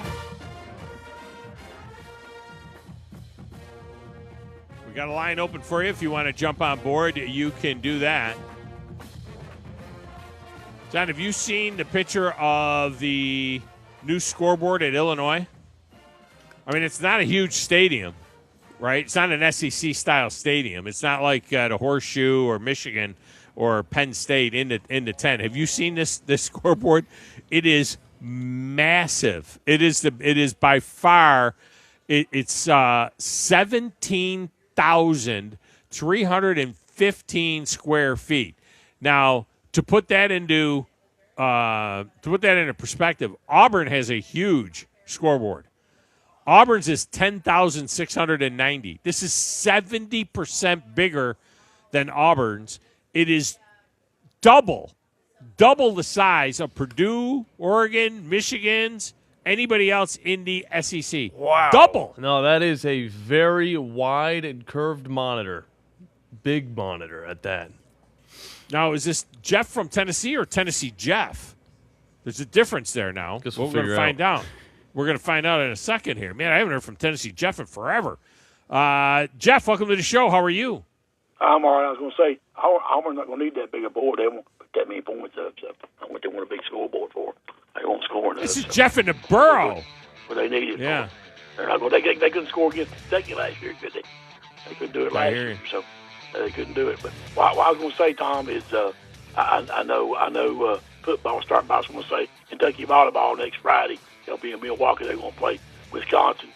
Friday in Pittsburgh, Sunday they're going to the Bahamas too. And then Labor Day weekend, Tom, you got to go to Wrigley Field. They're going to play outside. Kentucky is nice. State outside Sunday. September 6th, go to Wrigley Field and get some volleyball action outside. You want to? Outside. It's Labor Day weekend. Don't worry about football. About volleyball outside, you can see some women players that I'm in. So, I have a good one, guys. See you. All right, man. Appreciate you. It's Jeff funny. in the Borough with a volleyball take to end the Football Friday show. He said Jeff from Murfreesboro, then he corrected himself. Jeff from Tennessee. Yeah, it's Jeff in the Borough. I'm fine with Jeff in the Borough. I am. All right, that's going to do it. Thanks to everybody here on location, and have a great day, everybody. Friday, August the 14th, 2020.